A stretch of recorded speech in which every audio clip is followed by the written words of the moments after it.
Hello dear students, once again I welcome you all to Bishop Academy online classes. Today we understand about the national income, that a new chapter for you. Here we understand about the concept and aggregates related to the national income. That is the name of chapter. First of all we understand about the concept of national income.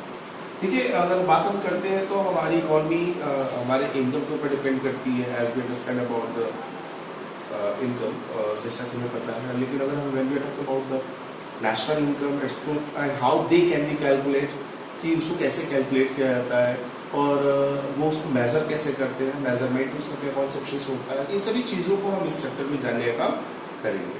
तो first of all we understand about the national income. What is the national income? National income it is defined as a sum total of factor income occurring to the normal residence of a country. The national income की बात करता है, कहता है कि ये जो होता है वो sum of factor income. Factor income जो होती है कि किसी भी तरीके से जो भी इनकम हम अर्न करते हैं, जो भी फैक्टर्स होते हैं इनकम के, जो एक normal residence of a country के थ्रू अर्न किया जाता है उनका टोटल होता है. यानी कि एक रेजिडेंशियल पर्सन जो होता है या एक रेजिडेंट हमारे अपनी कंट्री में जितने भी तरह से लोग पैसे को अर्न कर रहे हैं that is a part of national income. Residence की हमें बात है तो रेजिडेंस का सेंस क्या होता है?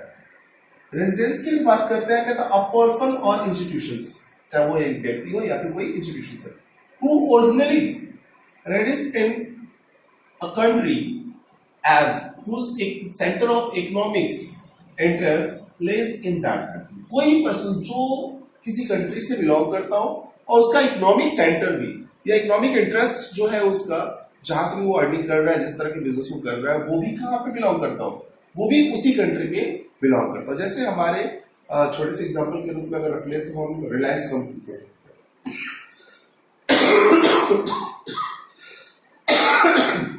रिलायंस कंपनी की अगर बात करते हैं तो रिलायंस कंपनी के जो ऑनर है ही इज इंडियन. वो क्या है? इंडियन है. तो वो इंडियन है और उनका बिजनेस कहाँ हो रहा है? एपी सेंटर, मेन सेंटर कहाँ पे उनका? तो वहां का उनका मेन सेंटर भी इंडिया में ही है. ठीक है. तो वो जो अर्निंग कर रहे हैं वो एज अ रेजिडेंस अर्निंग कर रहे हैं. इसी तरीके से बहुत सारे businessman, the most of the businessman who are earning their income in India and their economical center in India, but their business activities are worldwide. उनका business activities worldwide हो, लेकिन वो उसका जो collection है, उसका जो main interest है, वो कहाँ पे? इंडिया में है. तो उसको हम मानते हैं क्या? National income. For calculation of these segments, the main concept and aggregates of the national income. Main concept क्या है इसका? तो first of all we understand about the these questions. अगर देखें तो कोई भी जो इकोनॉमी होती है वो दो तरीके से वैल्यूएट होती है. First of all when we are talking about the economies of India, this is valuated through main factors, that is what? The market price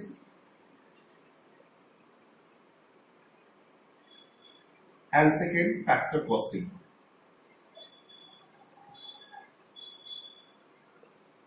तो हमारी जो कैलकुलेशन होती है वो भी इन दो कॉन्सेप्शंस के बेसिस पे ही होती है, मार्केट प्राइस पे भी और फैक्टर कॉस्टिंग की. तो इसमें हम लगभग 12 स्टेप्स को अंडरस्टैंड करेंगे जिसके थ्रू हम ये समझेंगे कि हमारी कैलकुलेशन जो होती है नेशनल इनकम की वो किस तरह की होती है.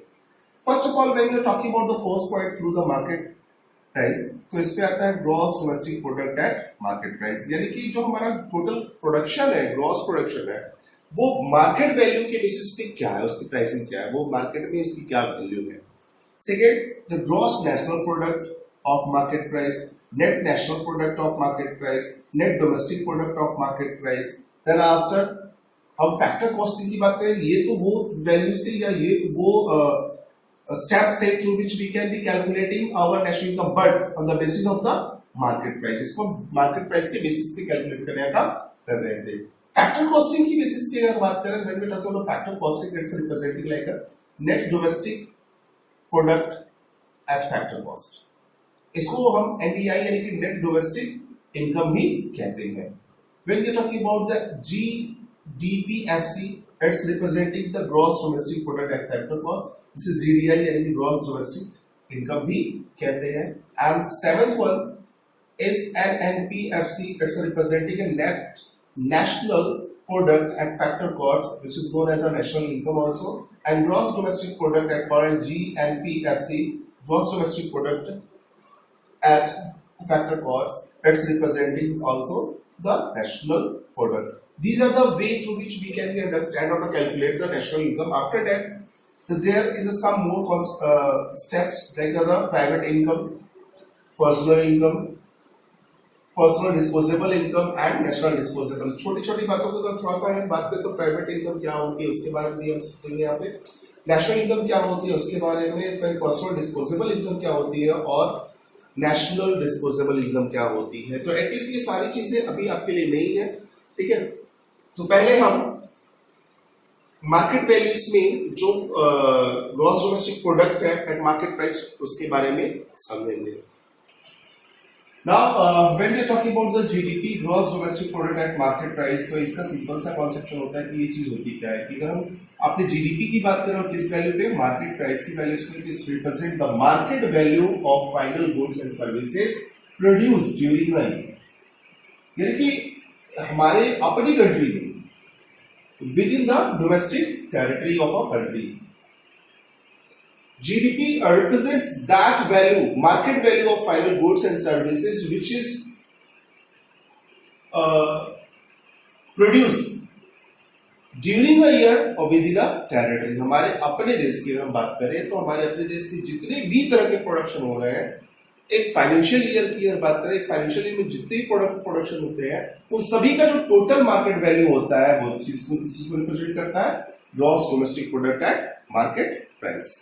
After it, when we are talking about the gross national product at market price, तो gross national product तो ये within a territory है, तो national में आने के लिए हमें क्या करना होता है, NFI net factor income from abroad को इसमें ऐड कर देना होता है. यानी कि हमने अपनी कंट्री में क्या कमाया वो तो हमारे अपने डोमेस्टिक लेवल का है, but what we are maintaining the national income, तो ऑल द सोर्सेज टू इधर domestic territory and out of the country, हम अपनी टेरिटरी में और अपनी टेरिटरी के बाहर से भी जो इनकम हम कर रहे हैं उन सभी को अगर हम टोटल करते हैं तो वो रिप्रेजेंट करता है gross national product at market price को.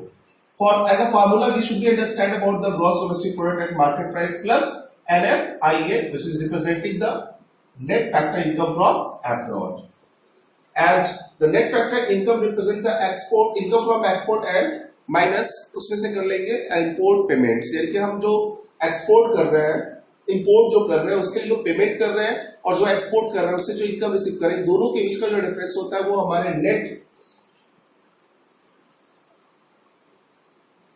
नेट इनकम फ्रॉम अब्रॉड की वो बात करता है.